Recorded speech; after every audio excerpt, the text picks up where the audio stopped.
Pinakilig nina Jericho Rosales at Janine Gutierrez ang kanilang mga fans sa pinaniniwalaang pag-Instagram official na ng kanilang relasyon.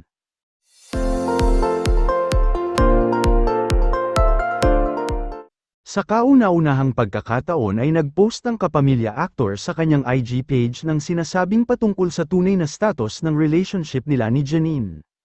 Nag-share si Jericho sa kanyang Instagram feed ng photo nila ni Janine na kuha sa kanilang National Museum date sa Manila noong July 2024. Nag-viral noon ang mga litrato nila ng aktres sa naturang museum na ipinost ng ilang netizens pero ngayon ay mismong mga litrato na mula kay Echo ang makikita sa kanyang IG page.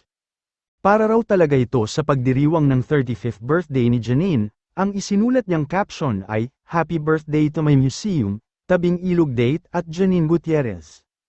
Ang sagot naman ni Janine sa IG post ni Jericho, "I am so happy, thank you." Bukod dito, ibinahagi rin ng kapamilya actor ang mga sweet pictures nila ni Janine habang namamasyal sa isang lugar kung saan makikita ang view ng Pasig River. Nilagyan niya ito ng birthday cake, heart, sunflower at ship emojis. Kung matatandaan, very significant ang sunflower sa relasyon ng lead stars ng ABS-CBN series na Lavender Fields. Ito rin kasi ang ginamit ni Janine nang i-describe kung anong lagay ng kanyang puso ngayon. Nakakita raw kasi siya ng liwanag sa kanyang personal life.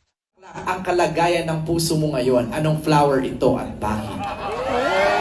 Damang-dama ang love ngayong afternoon. Hindi ko yan tanong ha. O, Janine, gusto mo yung papel? Basahin mo. Grabe pang Miss Universe! Di lavender na rin. Kasi, pero hindi talaga lavender, sorry. Hindi talaga lavender.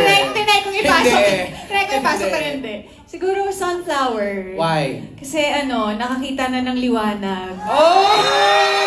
Oh my God. Mic drop. Thank you for that wonderful question. May gusto bang sumagot?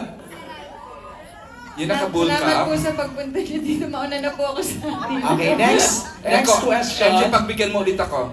Jericho, iba ka today. Saan ang gagaling kakaibang saya? at Hindi, ito glow ang mo? magandang tanong kay Echo. Anong Oo. favorite flower mo, Echo? Sige, dalawang iyon. Sunflower po.